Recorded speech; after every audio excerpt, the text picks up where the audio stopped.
So I'm going to show you how to figure out the fair market value of selling used equipment when you go online. One of the easiest ways to do that is go to ebay.com and go up to the search tab and start to search the item that you want to sell. I'm going to pretend like I'm going to sell my Sony 100 to 400 millimeter telephoto lens. Now, personally, I'm not going to sell that lens because I love it and I use it a lot. But once you start typing it in, it'll give you a few different options. And I'm going to go ahead and click on this one down here, the 100-400 with the maximum aperture and the GM. That just gives me a little bit more specific search. And if I click on it, it'll start to give me the different items that are up for sale. So like this is 1635, the best offer. You can see this one's listed quite a bit higher, 1979, buy it now 1620, buy it now so-and-so. So these are items that I could click on and I could actually go buy those lenses right now. But the real trick is scroll down and look over here on your left toolbar. And if you scroll down far enough, you'll see this show only and click on sold items. And you click on that sold items and it's going to give you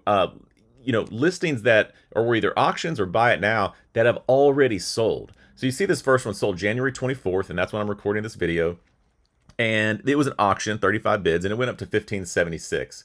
Now I keep scrolling down. I was like, oh, here's a buy it now for 500. So I don't know if there was, it says excellent condition. So somebody just wanted to give somebody a super deal because, man, I wish I would have seen that. Sold January 20th. I would have bought a second lens for $500. I mean, that is an incredible deal. Because if I keep scrolling down, you can see this one sold auctioned for 1776, quite a bit higher. 23 bids, 1576. Ooh, here's another good deal.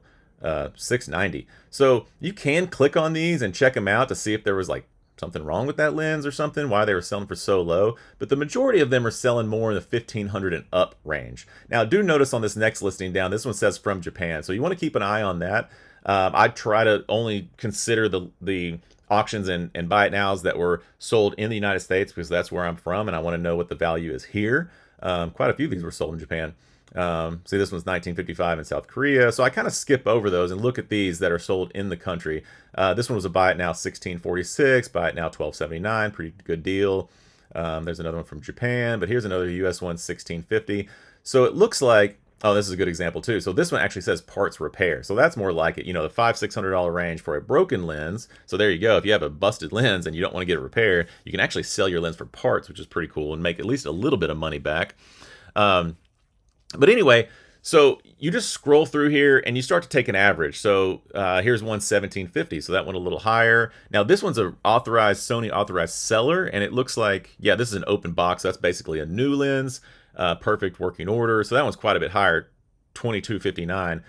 Here's another auction for 2025 and a buy it now for 1600. So it looks like most of them are going over $1,500. So I would consider, I don't get super technical, but I look at like a lot of these different prices and I say like, okay, most of them are selling for over 1,500.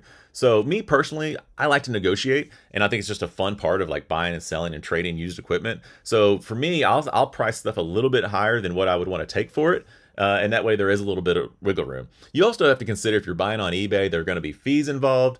So you want to consider that when you're figuring out what kind of price you're going to list it at. So me personally, I would probably list it, in the 1700 range, and I might do a buy it now and maybe and open it to best offers.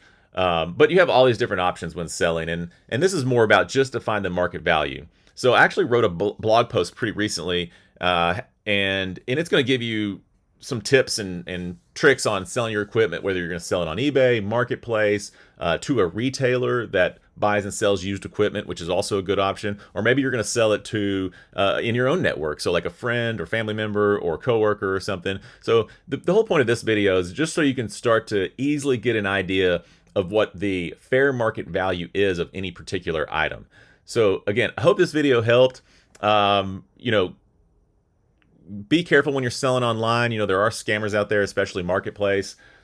Just, make sure, like, if you're selling it there, you're going to look at their profile and make sure they look like a legitimate human being. If I'm selling on Marketplace, I like to meet in person, cash only. Generally, I will meet in front of a police department because I figure people aren't going to rob me in the parking lot of a police department. So that's like one of my go-tos if I'm going to sell on, in person to somebody I don't know. But anyway, check out my blog post. You can go to alexkentphoto.com and then look up in the menu bar under education. You'll find my blog, and that'll give you a lot more information about just selling your used gear and a lot of other tips on photography and the business and art and all of that kind of thing. So thanks for watching, and I'll see you next time.